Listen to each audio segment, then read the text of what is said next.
में उसकी अधियाचना जाएगी। 25 जुलाई हमने अपने विभागीय अधिकारियों को तैयार करने के लिए कहा है कि 25 जुलाई तक हम TRE-4 की अधियाचना बीपीएससी को भेज देंगे।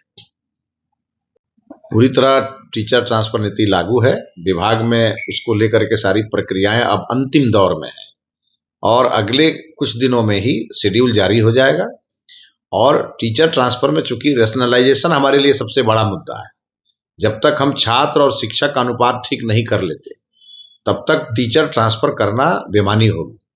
और इसीलिए इसको लेकर के हम लोगों ने तय किया है, विभाग में शेड्यूल जारी कर देंगे और बहुत जल्दी जारी करेंगे। हमने अपने दोनों प्राइमरी शिक्षा निदेशक और माध्यमिक शिक्षा निदेशक दोनों लोगों से कल ही हमने समीक्षा बैठक के दौरान हमारी ओर से कहा गया है कि चूंकि शिक्षकों में ऊहापोह की स्थिति ना पैदा हो, इसी नाते कब कौन से कार्रवाई होगी और ये स्थानांतरण अगले कुछ महीनों में पूरी तरह से अपारदर्शी ढंग से और ई शिक्षा कोष के माध्यम से ही हो जाए, इसके लिए हमने कहा है और एक शेड्यूल जारी होगा। उसके आधार पर शिक्षक अपना आवेदन करेंगे और ट्रांसफर पाएंगे।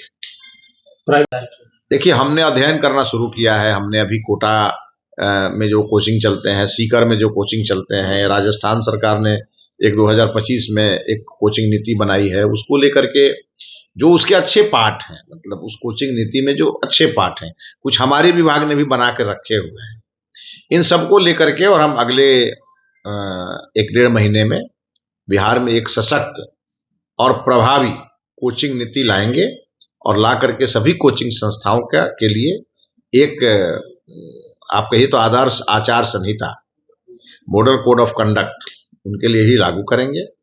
और उनकी भी व्यवस्था सरकार, मुख्यमंत्री जी ने घोषणा किया ही है, तो उसके आधार पे उनकी भी सुविधा का भी हम चिंता करेंगे, लेकिन सबको कानून के दायरे में लाएंगे।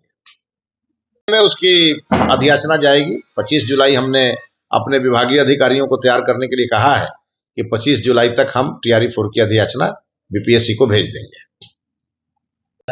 देखिए, हमने अध्ययन करना शुरू किया है। हमने अभी कोटा में जो कोचिंग चलते हैं, सीकर में जो कोचिंग चलते हैं, राजस्थान सरकार ने एक 2025 में एक कोचिंग नीति बनाई है, उसको लेकर के जो उसके अच्छे पार्ट हैं, मतलब उस कोचिंग नीति में जो अच्छे पार्ट हैं, कुछ हमारे विभाग ने भी बना के रखे हुए हैं, इन सबको लेकर के और हम अगले 1-1.5 महीने में बिहार में एक सशक्त और प्रभावी कोचिंग नीति लाएंगे और ला करके सभी कोचिंग संस्थाओं के लिए एक आप कहिए तो आदर्श आचार संहिता, मॉडल कोड ऑफ कंडक्ट उनके लिए ही लागू करेंगे। और उनकी भी व्यवस्था सरकार, मुख्यमंत्री जी ने घोषणा किया ही है, तो उसके आधार पे उनकी भी सुविधा का भी हम चिंता करेंगे, लेकिन सबको कानून के दायरे में लाएंगे।